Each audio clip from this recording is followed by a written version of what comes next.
There we go.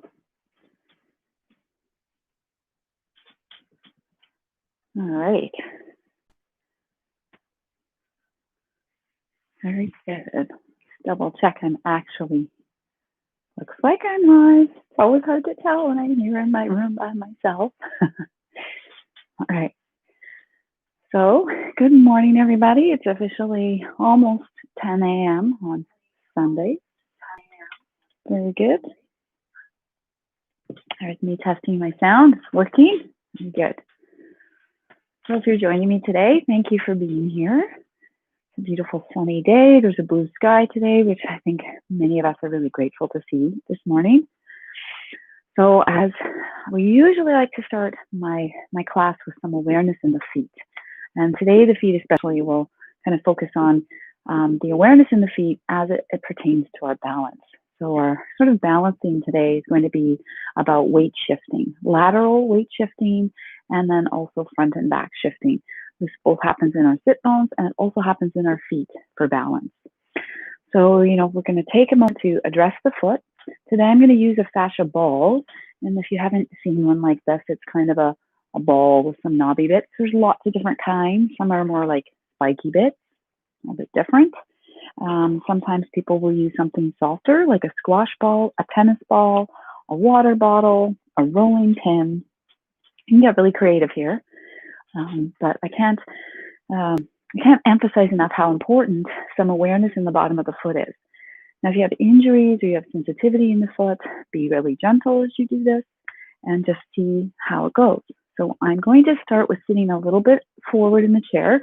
So I always like to have a blanket because this is a wooden chair. It's not very comfortable. But also, as I always kind of remind people that when we're sitting, we want to kind of encourage the pelvis to be slightly tilted forward. This encourages that curve in the spine. But often when people sit in chairs, and this is kind of helpful even in your daily life if you sit a lot. So if I kind of had that blanket flush with the edge of the chair, often when people are sitting in chairs and they're trying to sit up tall, often kind of end up slouching. That's pretty common.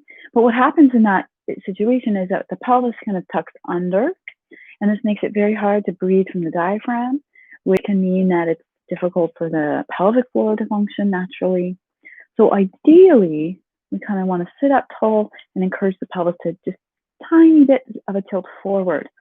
Sometimes it's helpful if you tilt a folded blanket, could even be like a thin sort of sturdy cushion, or it could be even a folded bath towel. So I'm going to line it up. I'm going to have my sit bones on the blanket. It's not right at the edge of the chair. And then that is going to encourage the pelvis to slightly tilt forward.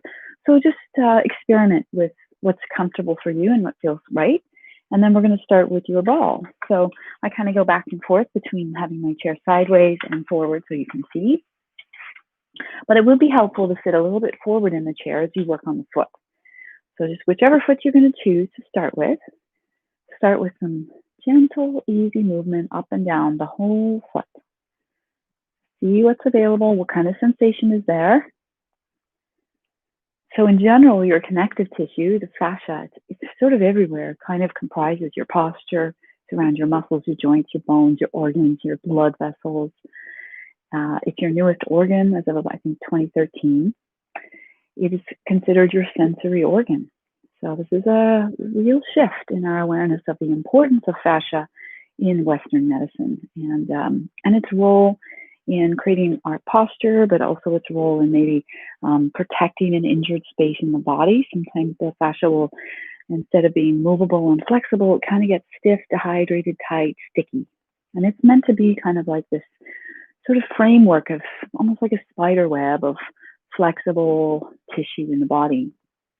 The stuff on the bottom of the foot doesn't necessarily get as much movement as maybe our ancestors did who didn't wear shoes that were incredibly stable and for the foot.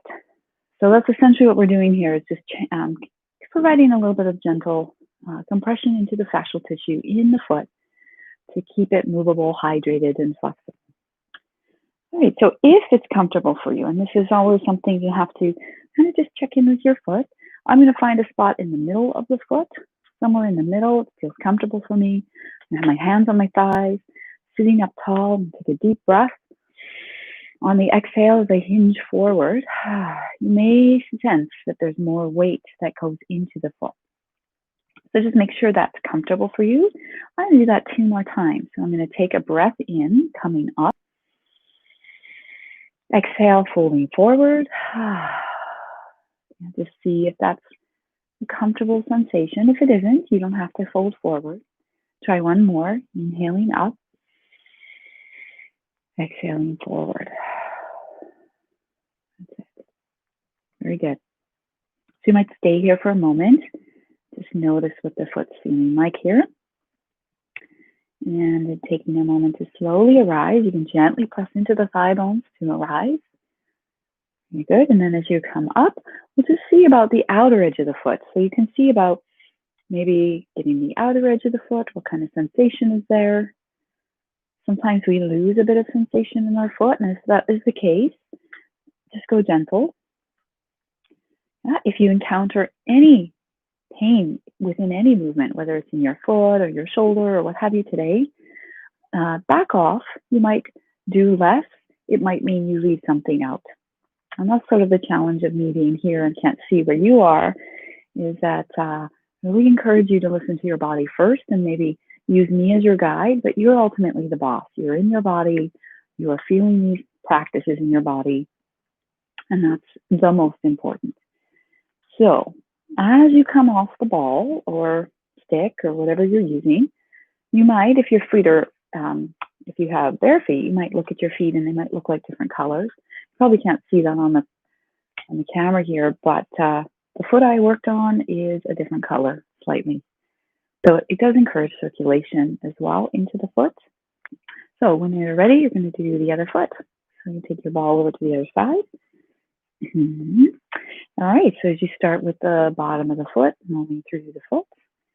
So keeping the connective tissue in the bottom of the foot movable and flexible, hydrated.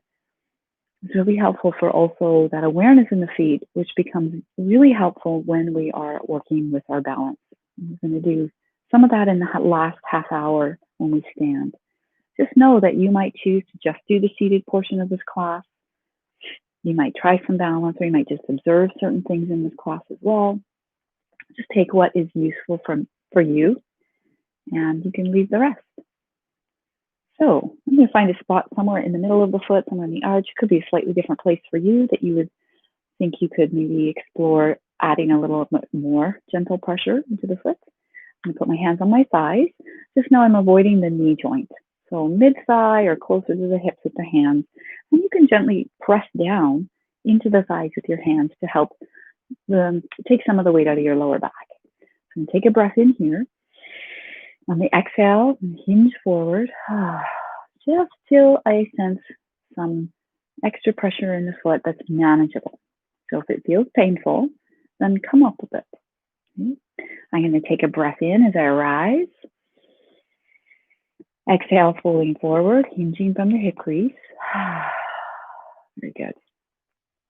Yeah, and then one last time, I'm going to slowly come up and slowly fold forward. Very good. Wonderful. Okay, and then as you arise, last thing here would be a few moments of rolling through the foot fully. You could try the outer edge of the foot. Notice what kind of sensation is there. Yeah, very good.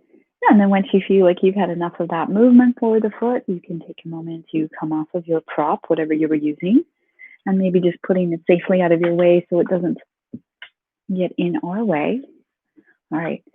So what I wanted to start with today, which we haven't done in the live classes, is work on a few things seated all the way back in the chair.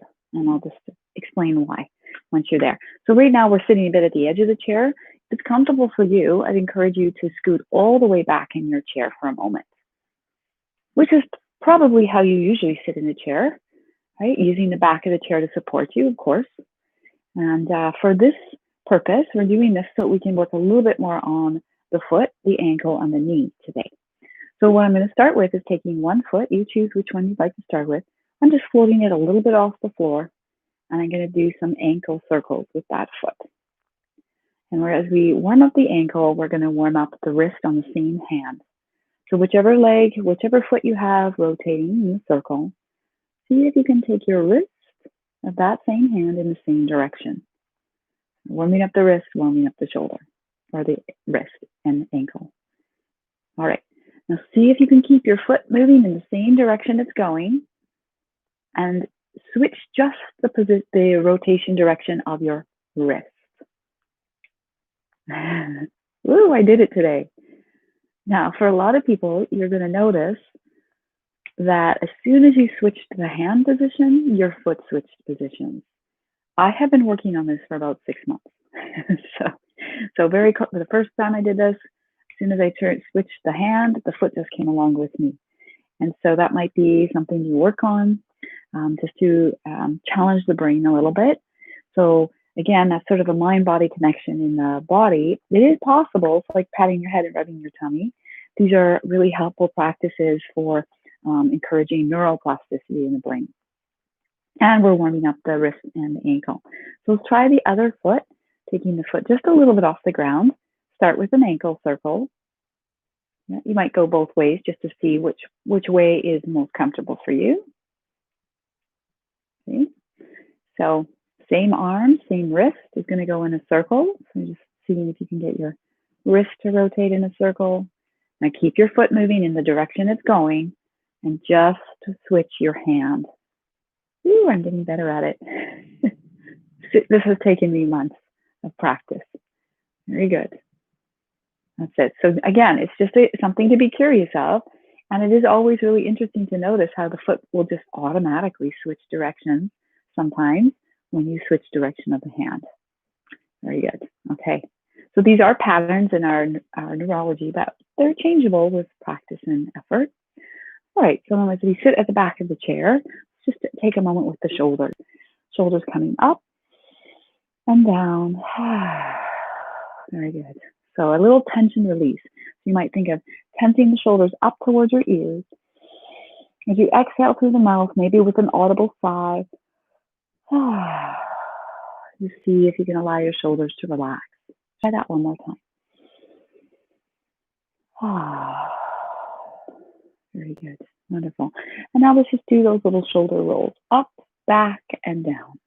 So think of your shoulder. It might even roll a bit forward and up towards your ears, back towards the back of your chair, sliding down towards your sit bones.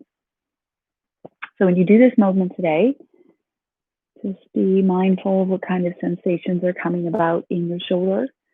If there's lots of clicky, clunky bits happening, as long as it's not painful, that's okay. It's pretty common.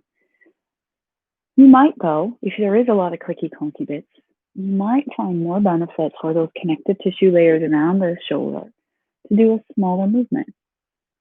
So if I take that exact same circular motion and I made it smaller. Yes, if you're dealing with an injury around the shoulder, maybe even some tension in the neck, those smaller movements might be really beneficial.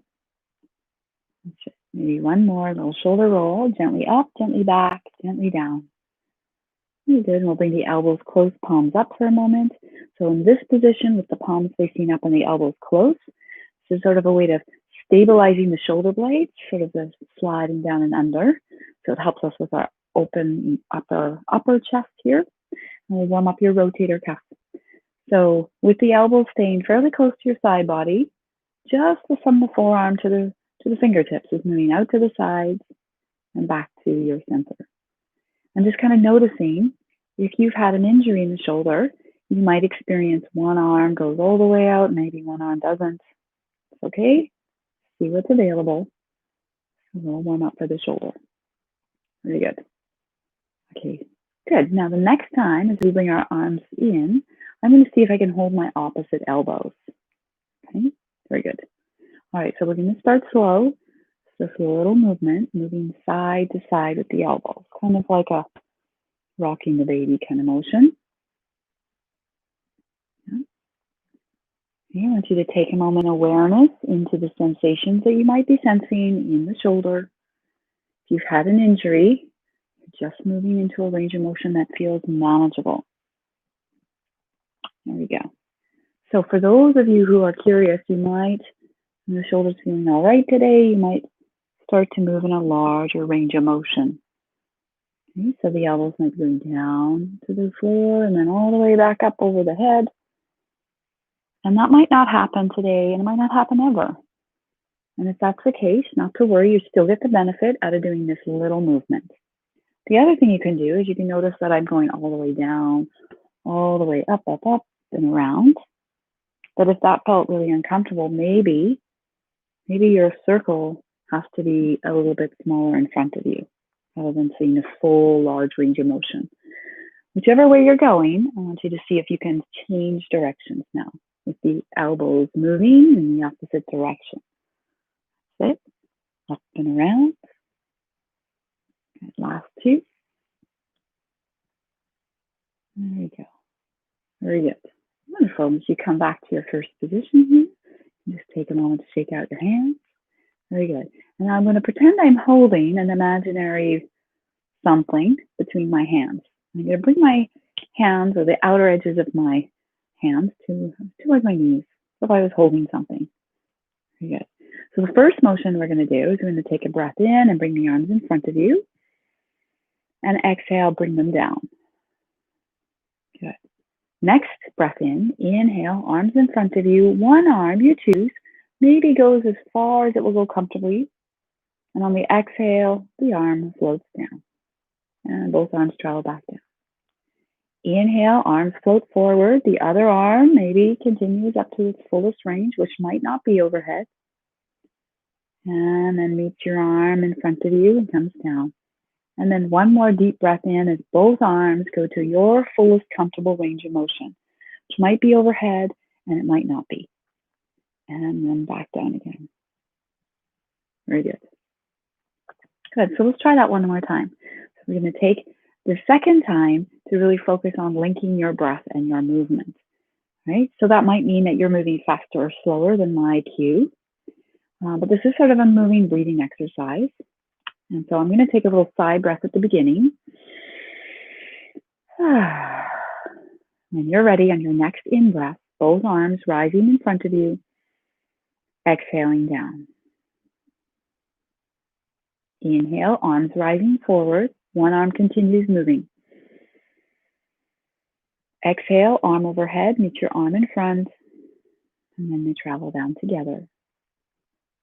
Inhale, arms floating forward, the other arm extending overhead. Exhale, the arm overhead, meet your arm in front, and then they travel back to your knees. And then lastly, both arms floating up, lengthening the spine, and exhaling down. Very good. All right, so we've kind of warmed up our shoulder a little bit there. Just bring your hands to your thighs. So we're going to now work on our knees. The reason we're sitting back in the chair today is so that we can do a little bit of leg extension and keep some support for your spine.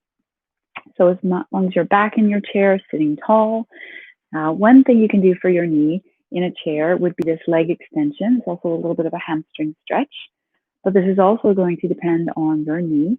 So if you're doing a range of motion and you reach a spot that's maybe a little bit sharp in discomfort, then maybe your range of motion has to be smaller than full extension. Just keep that in mind.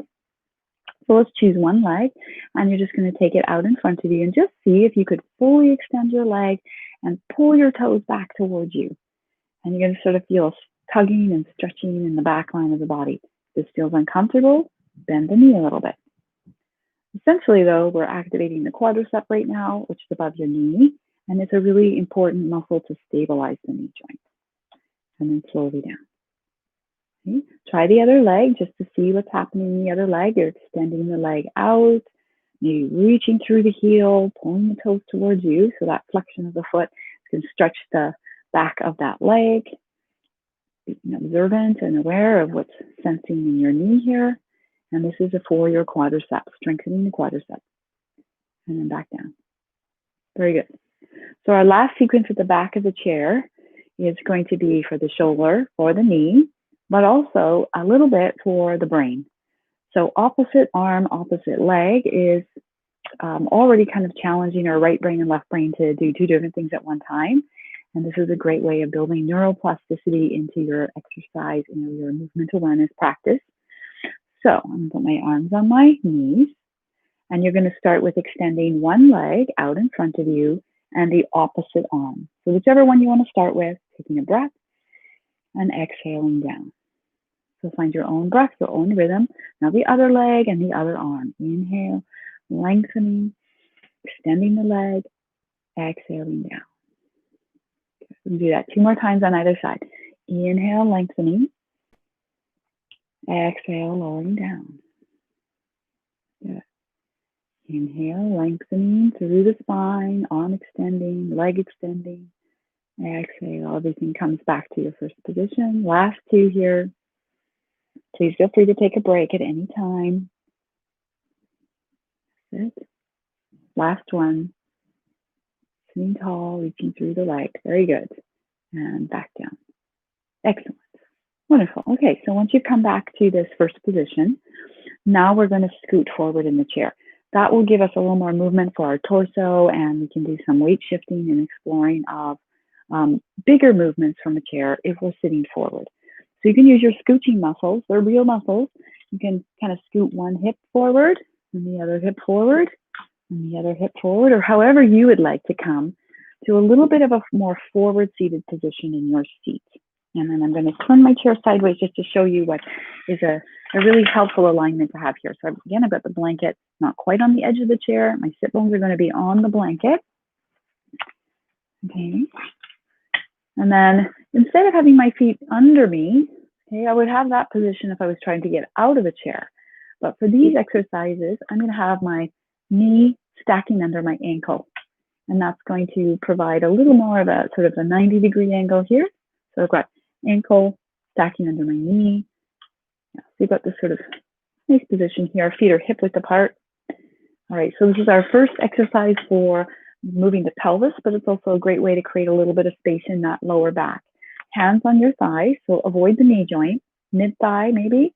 Could be like the heels of the hands pressing gently into the thighs. So you take a breath and think of the spine lengthening. And then as you exhale, we're hinging gently forward from the hip crease. And as you come forward, if it's comfortable for you, lifting the heels here adds a little bit of gentle traction for the lower back. So this should feel good. If it doesn't feel good to lift the heels, or if that's a limitation, then of course you can just hinge forward.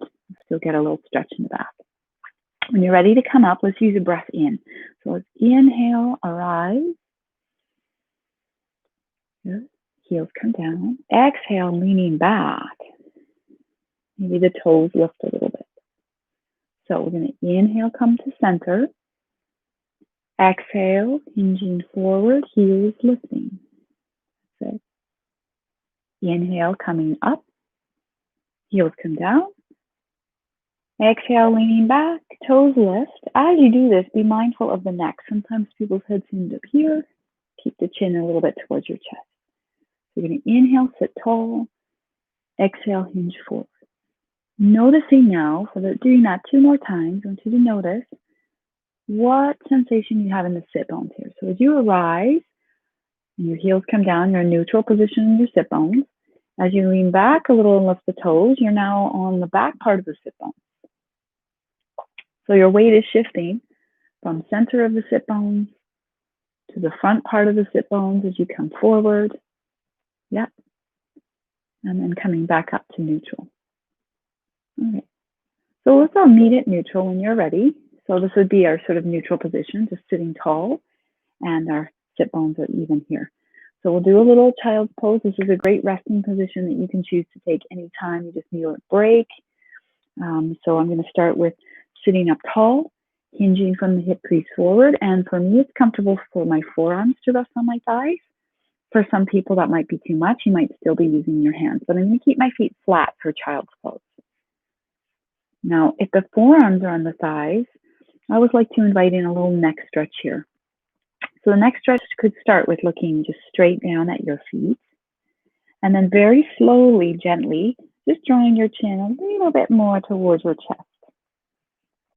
Okay, so could have a lot of sensation in the neck. And the neck, really small micro movements are key here. So In this position, see if you can relax all the muscles of your face. Let them be as relaxed and slack as possible. And the jaw can start to soften. And then very slowly see if you can draw your chin a little bit over towards one shoulder. Just being really mindful of the sensation you're feeling in the neck and the shoulder. Take a breath here. And as you come back to your first position, the chin gently coming towards your chest a little bit. Be really gentle here. And if you have a neck, sensitive neck or an injury in the neck, this movement could be even smaller, or you can always choose to leave something out. When in doubt, leave it out. And you can feel free to leave a comment or a question if something comes up that you're unsure of. Yeah, and then I'm going to slowly take my way back to center. My hands back to the thighs. And gently press into the thighs to come up. Very good. And then we'll go through our foundational spinal warm-up. So if I'm sitting at the top of, sitting neutral, nice tall spine, I'm going to bring my hands to my knees. Very good. And I'm going to slide them now all the way to the hips as I take a deep breath in. Think of the spine lengthening as you're sitting up really tall.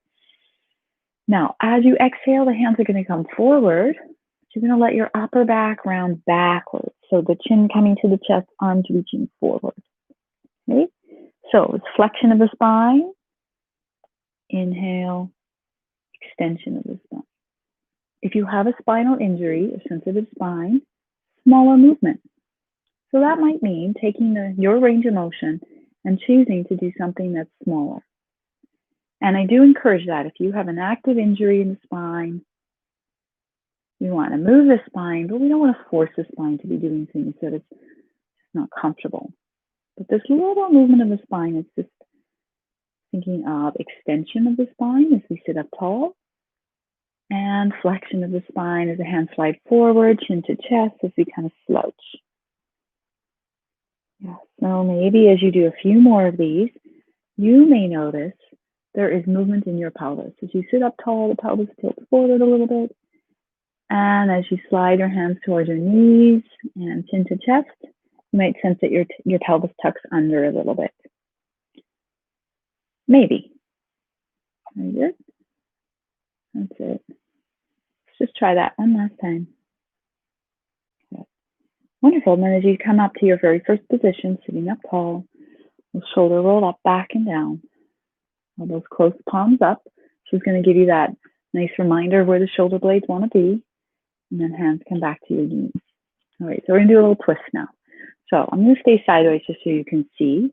And you're going to start with whichever arm you choose to start with. I'm going to sit tall at the center, take a breath in. On the exhale, I'm going to choose one hand to slide towards my hip and turn in that direction. So I'm only going as far as I can go comfortably. Inhale back to center. Exhale, the other hand sliding towards your hip as you look gently over the other shoulder. And then inhale to center. Yeah. Exhale to turn. Inhale to center. Exhale to turn. Inhale to center. Try that one more time on your own pace.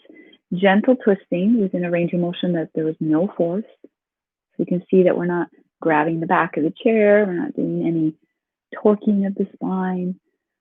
Very gentle twisting within a range of motion that's comfortable for you, like this, can be really beneficial for your balance as well as the spinal health. So come back to your center. That's it. All right. Good. Now I'm going to sit forward now. I'm going to turn my chair so you can see.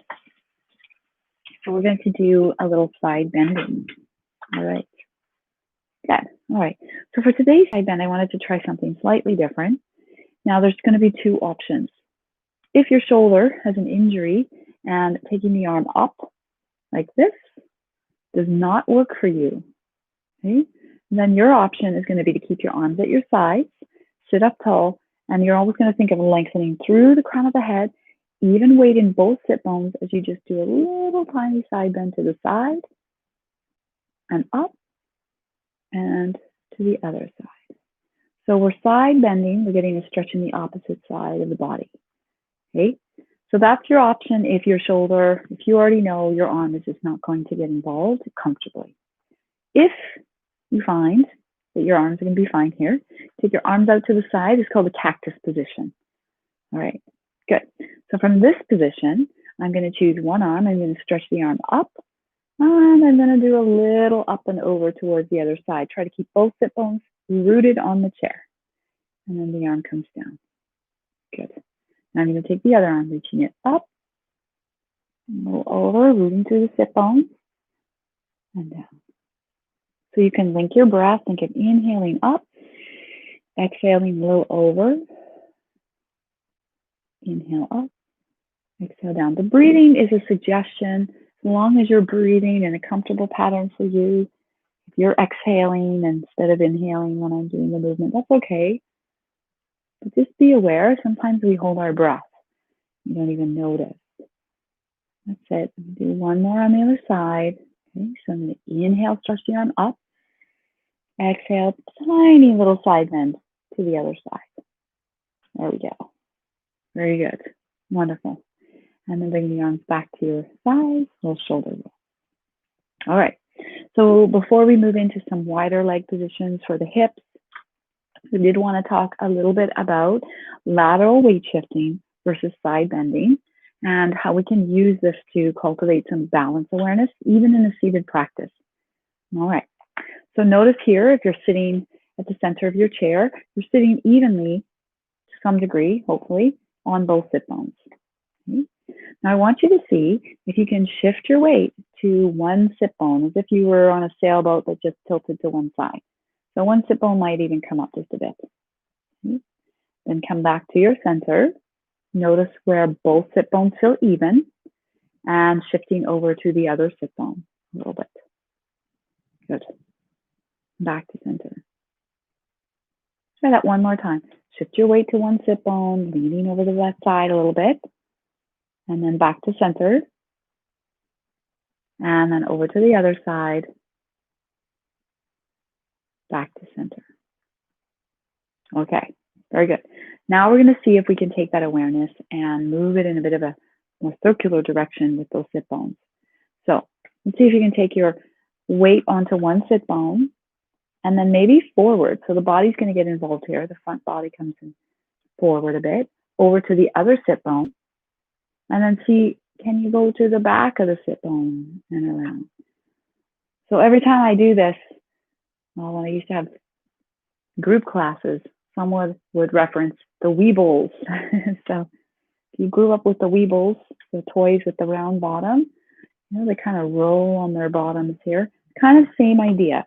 So you're just seeing what you can sense about your weight shifting to one sit bone, shifting to the forward part of the sit bone, over to the other side, to the back, over and around.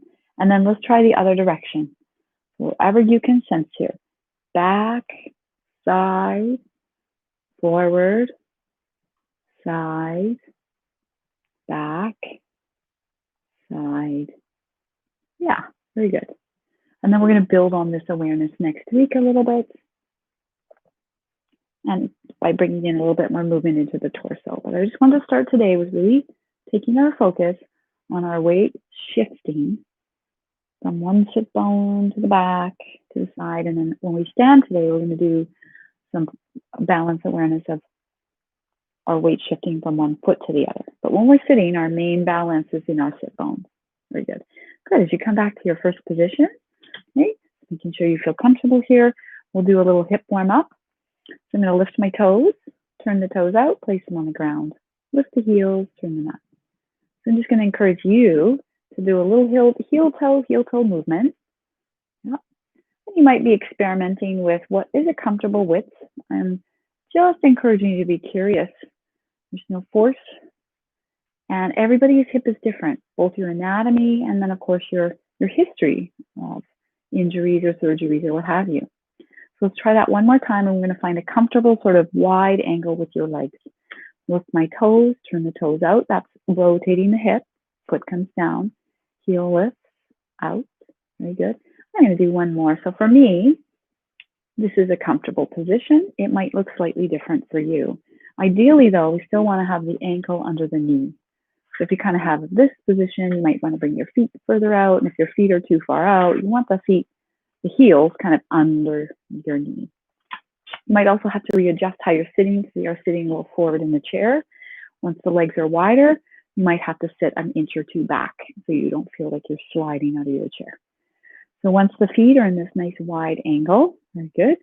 We're going to take our arms up like that cactus position here, but we're just going to turn the body, the torso, to face one leg, hands on the leg.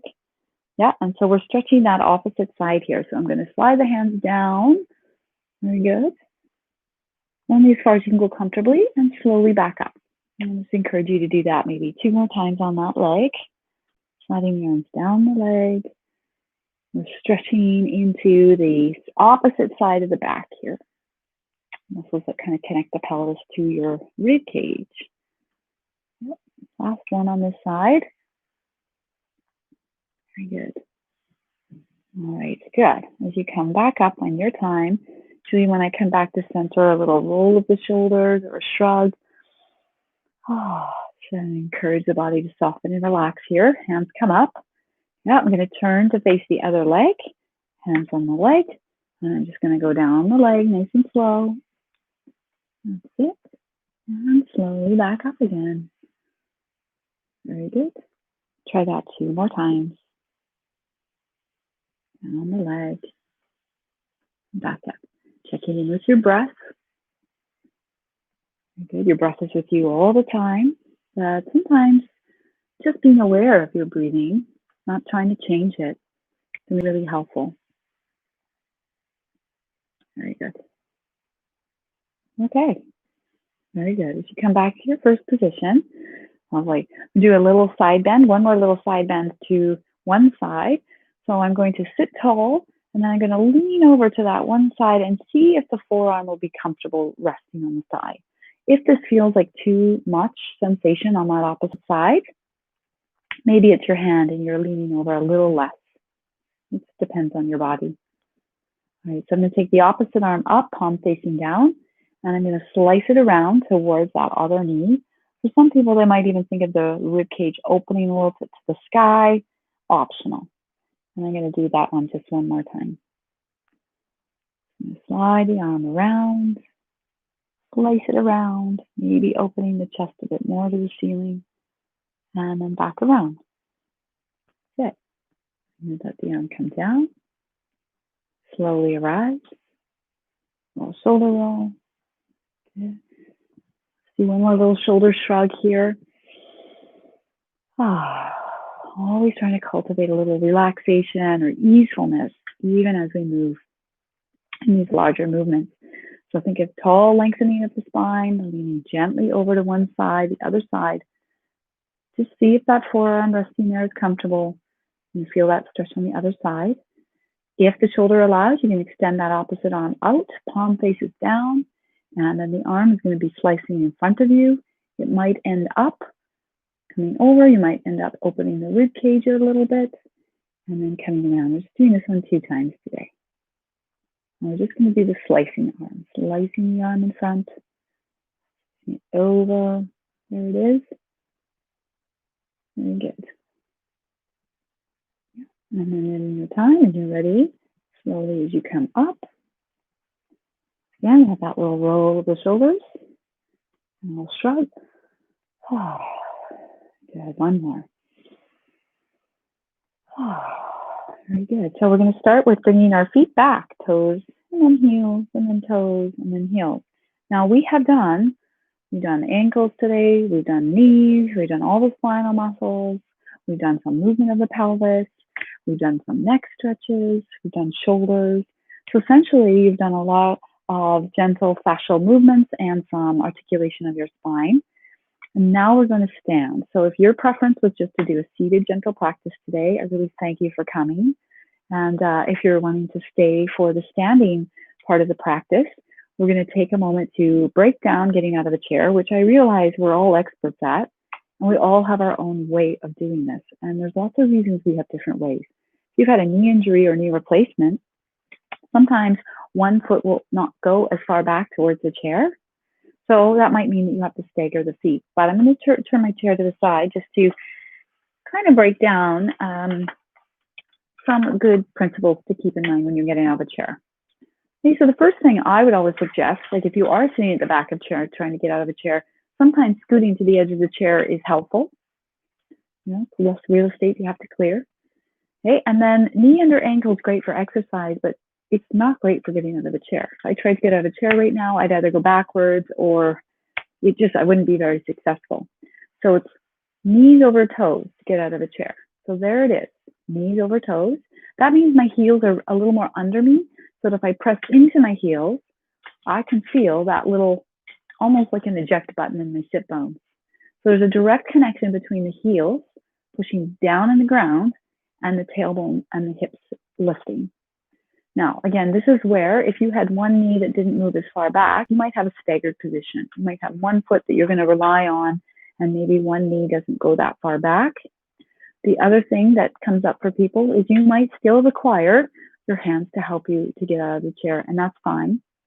Yep. So just always knowing that there's modifications to all positions to suit all bodies. If you have another way and another technique that works just for you, that's okay too. But generally speaking, knees over toes. Okay.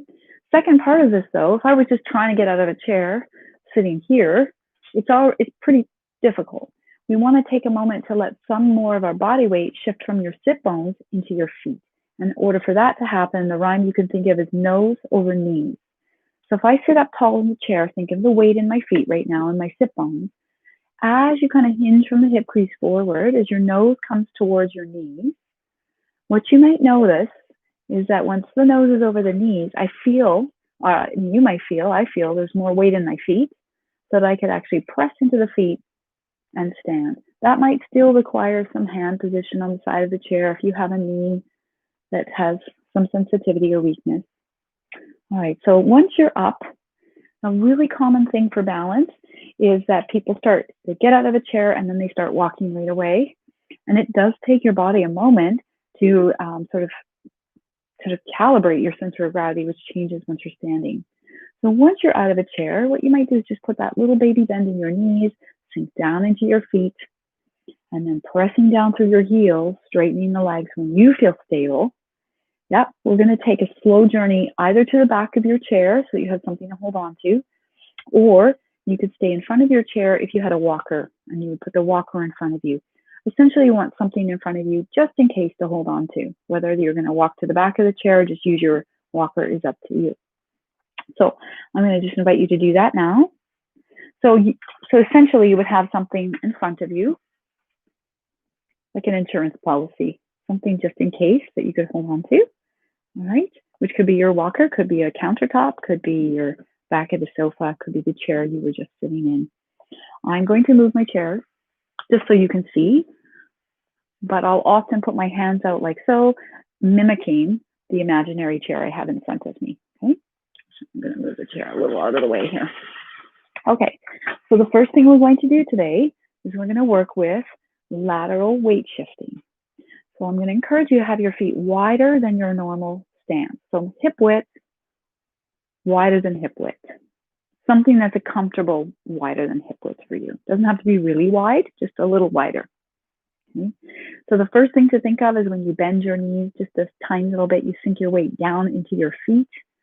It's a really helpful way of getting sort of comfortable in your feet here. So with that little bend in your knees, if that's comfortable for you, you could be holding the chair in front of you, or maybe you put your hands out to the side, know that it's there. Just see if you can shift your weight over to one foot. So the opposite heel of the opposite leg might lift a bit. And then go through your center. Shift through center over to the other foot. That's it. So your weight, notice when your weight is even in both feet at the center, noticing when your weight shifts to the other foot. Good. All right. So the next movement we're going to do is pause at center. And for this one, we'll all do the same side at the same time. It'll be less confusing. So we're going to start with going to the right. So I'm going to bend my knees, sink down into the feet. I'm going to shift my weight over to the right foot. I'm going to hold onto the chair with my left hand. With my right arm, I'm going to stretch it up. Okay? And then I might even lift the left leg a little bit. And then slowly the foot goes down, a little bend in the knees. Now the right hand's going to take the chair as you shift onto your left foot. Left arm might stretch up, and then you might even lift that right leg. So I always think of this one like Mary Poppins, when she had her amazing flying umbrella. You took hold of your umbrella, and it just lifted you up, up, up. And maybe the leg lifts, maybe the leg stays on the ground. So just know, you're just noticing what works for you in this moment. Yes, this is the last one on this side. Very good. Okay, very good. Wonderful. Once you come back to your first position, I'm going to invite you to bring your feet more to a hip width position. All right. So for me personally, I find sometimes if people are having real balance issues, I will look at their feet and ask them if it would be comfortable for them to have a wider hip width apart. Sometimes just that slight little wider width, think closer base, less stable, wider base, often more stable. So something maybe hip width, might be even slightly wider than hip width. We're going to try to find Tadasana, which is mountain pose. And even though it looks just very simple, like you're standing, it's considered one of the most complex standing exercises or standing practices in the yoga tradition. There's a lot going on in this position. So the first thing, feet pointing forward as best they can, hip width apart. First thing I'm going to do is bend my knees and sink down into my feet. I'm going to take a moment to imagine I had roots like a tree rooting down through the heels into the ground. Okay? Now, as I straighten the legs, I'm going to think of pressing down through the heels, and I'm going to think of that quadricep muscle above my knee activating. So I might tense up that quadricep muscle a little bit. So from the hips down, I feel rooted like a mountain. From the hips up, I want you to start to think that you're lengthening towards the sky.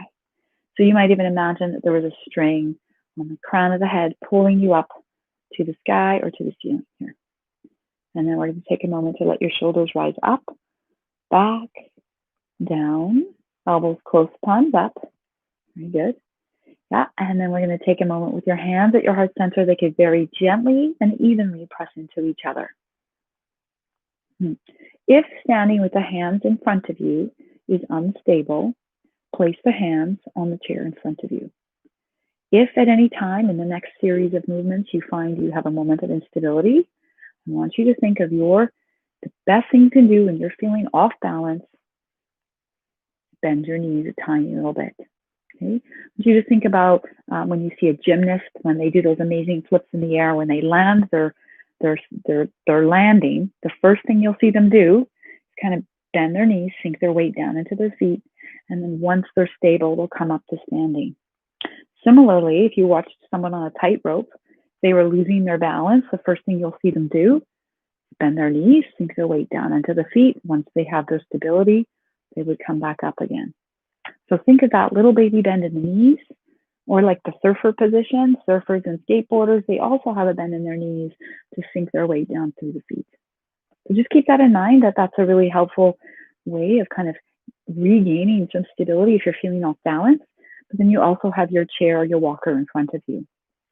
So let's take our Tadasana once again. We're going to bend the knees, sink down into your feet. Okay?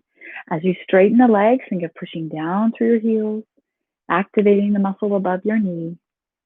Shoulders roll up, back, and down. Hands come together at the heart center, or they're on the chair in front of you. I want you to think of a string pulling you up to the sky. So you're sort of being rooted down into the ground, but also lengthening through the crown of the head. Good. Now we're just going to do some weight shifting front and back now. So we did some lateral weight shifting. Now just see if you can shift your weight to the front of the feet, just to the ball of the foot. So I'll just show you what that looks like from the side. I'm just shifting my weight a little forward. Okay.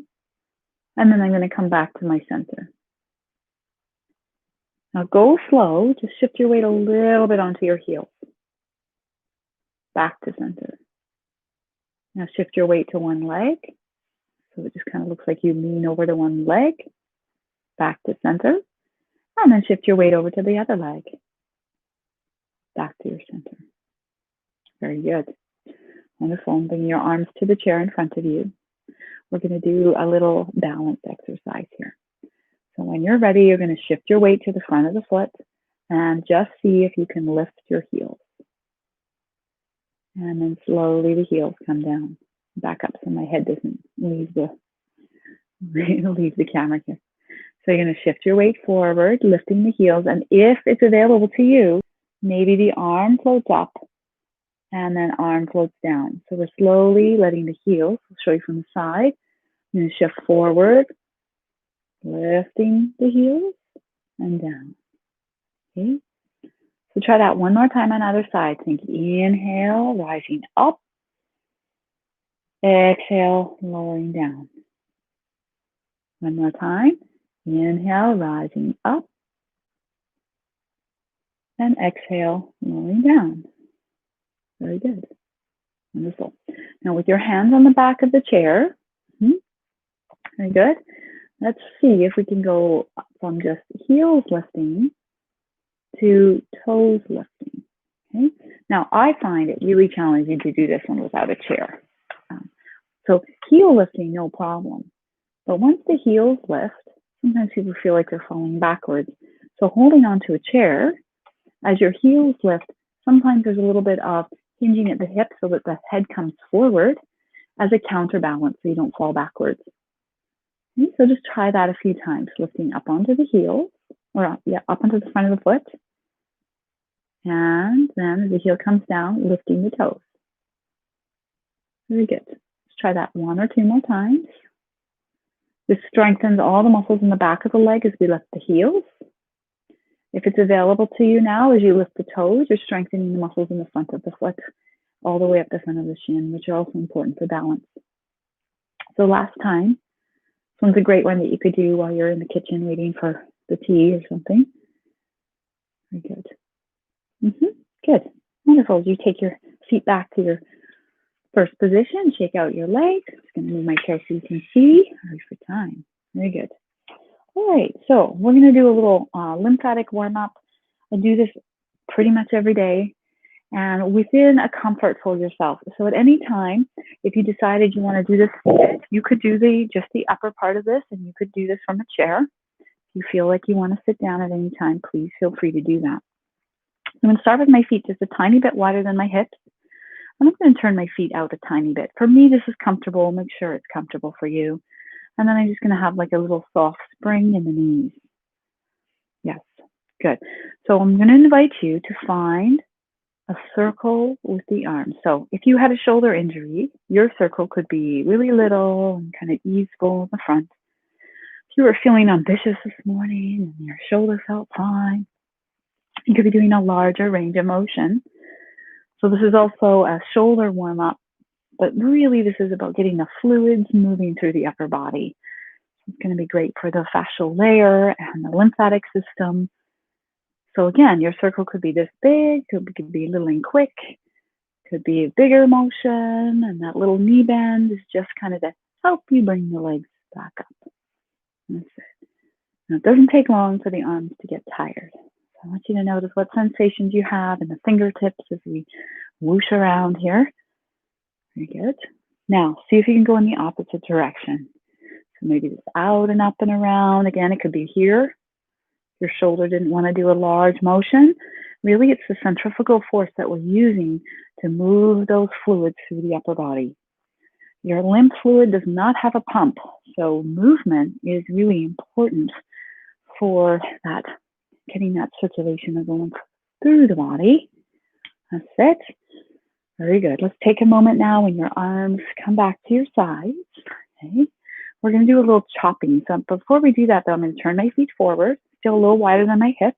I'm going to show you from the side. So I'm going to put a little bend in my knees. The arms are going to come up, wrists crossed. I'm going to do a chopping.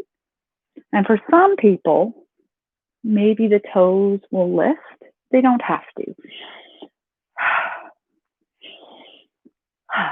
Good. So you can almost think of chopping. Watch out for your chair. that you don't hit your chair or your walker. Good. 2, maybe 1 more. Very good. And then lastly, as you come back to your first position, a little bend in your knees, called the palm tree twist. I want you to think of your arms like heavy, wet noodles, and they kind of just tap around the body. You might even lift the opposite heel. So it's easy, gentle twist. Very good. Tapping around the body. And then slowly, we're going to come to a still point. So as you slow down, if you're balanced and allows, you might close your eyes. If closing your eyes, if you have vertigo or any dizziness, then please keep your eyes open. But if it is comfortable and it's manageable for you to take a moment of stillness, and if closing the eyes is comfortable for you, it might help you to connect a little deeper into the internal sensation and sort of what the benefits of that movement we just did. So you might feel a tingly or fuzzy sensation in the body from all those movements we just did. And it's a challenge for your balance to close your eyes. So if your eyes are closed, I invite you to open them. Very good. All right. So I'm going to keep my feet at about hip width apart. And make sure your chair is in front of you, something to hold on to. Yep. Very good. So we're going to do a little exercise to strengthen the outer hip a little bit, and it's a balance exercise. So I'm going to shift my weight to one foot, and I'm going to slowly extend the leg out to the side. Shift my weight to the other leg. Slowly extend the leg out to the side. Slow, slow, slow. Shifting, lifting. Doesn't matter how far it goes. It might not go that far. We all have different hip anatomy. Shifting, lifting. So this is for your outer hip. Very good. Shifting. And of course, it's a balance exercise because we're standing on one leg. Yeah. Very good. Shifting, lifting. That's it. And try one more. Shifting, lifting. Good.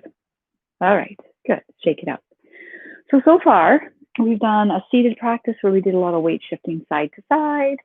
We've done some standing, weight shifting side to side. But now our next exercise and the next series of balance movements, which will finish our practice today, is weight shifting front to back, which we do every time we walk, every time you take a step. So with your feet hip width apart, I'm going to take my right foot and I'm just going to step it a little bit forward, just like I was going to take a step. And I'm going to put a little bend in my knees, sink into the feet. Okay, so you could have your chair in front of you. You might have to adjust where that is here.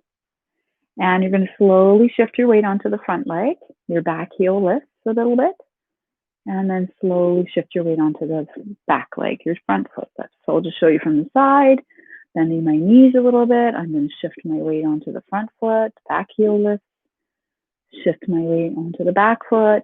The toes might lift in the front. Continually kind of sinking down into the feet with a little knee bend. Good. Shifting. So every time we shift in our bodies, our center of gravity has to calibrate. So balance is a fascinating, complex thing. It can be cultivated, but there's other issues. There's our vision, our hearing, medications we might take, our posture. So it is complex, but this might be a really helpful way of just nourishing that awareness and comfort in our weight shifting from one leg to the other. Now, as you shift to the front leg, we're going to stay there. Okay, I'm going to keep a little bend in that front knee, and I'm going to try to lift that back left foot. Think of a flamingo. You might be holding the chair. Okay, 4, 3, 2, 1. Good. So that left foot goes back on the ground, and I'm going to shift my weight back onto the back of the left foot. You could be holding your chair. Maybe the front leg lifts. For 4, 3, 2, 1. You could be holding your chair. And then the foot comes down. Very good. And I'm going to bring my feet back to center. And I'm going to switch now. So when I turn to the side, you don't have to turn to, I'm just showing you what it looks like from the side. So if you're standing hip width apart, you're going to step your left foot a little bit forward, bend the knees. This is what it looks like in the front. And I'm going to shift my weight onto the front leg. And then I'm going to slowly shift my weight onto the back foot. Try that 2 more times. Shifting to the front foot, shifting to the back foot. Good. Very good. So if the next part, the standing balance part, doesn't feel comfortable for you, you can leave it out. But it is a really helpful way of building up weight bearing, so that's bone building. So as I shift my weight to the front leg, I'm going to see if I can lift the back foot. Think of a flamingo here. Could be holding the chair, taking some breaths. 4, 3, 2, 1. Good. Back foot goes down. I'm going to shift my weight onto the back foot. Hold the chair. Maybe the right or the left foot lifts up a little bit off the ground. So I'll just show you from the side. Looks like this. 4, 3, 2, 1. Woohoo! Very good. Wonderful. So you bring the foot down. You come back to your first position. Shake out your legs. Shoulder roll. Very good. Little shoulder shrug. Okay, so when you're ready, we're going to come around to the front of your chair, and we're just going to sit for a last minute or 2 here. So as you come around mindfully to the front of your chair, okay, yeah, when you go to sit down, make sure that you're really close to the chair. I always say make sure the chair is there, and people laugh, but you know, people miss chairs when they go to sit down. So then a little bend in your knees. If you hinge at the hip and then stick your bum way out over the chair, slowly lowering down. There you are. Very good. Okay. So let's do one little back stretch before we leave. And that back stretch is what we started with today in the rocking chair position. Hands on the thighs. Yeah. Ankles under your knees. Nice deep breath. Hinging forward. Heels lifting. That's it. Take one breath here. Side breaths are really helpful, releasing tension, carbon dioxide from the body. So you can put those into your practice as they suit you. If we did them all the time, we'd hyperventilate, but a few of them once in a while can be really helpful. So let's try 3 of those shrugs. Big sigh. Maybe 2 more.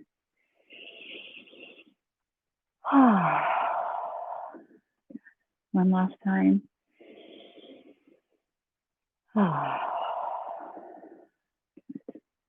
Taking a moment here. You might take your hands over the heart center. I just wanted to read you a little poem today. And I got this.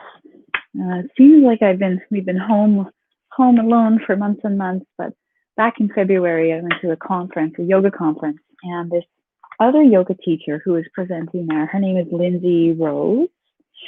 She handed me this little note as I was leaving the class, and it was just a poem that I thought was really beautiful. And, you know, it really talks and speaks about these little moments in our lives, these little moments that really make up our life. And so this one is called Love is Medicine. So you might just keep your hands over your heart center, or you might come down to your lap to just listen for this last moment. And she starts off, "Dear beautiful soul, there is joy in the small things of your life. A stranger's smile, arriving on time, the feel of the wind, a completion of a task, your very next breath. So take a moment to savor the small, fine details that take up the spaces of your life. Let joy sink in deep to your heart space and appreciate its presence."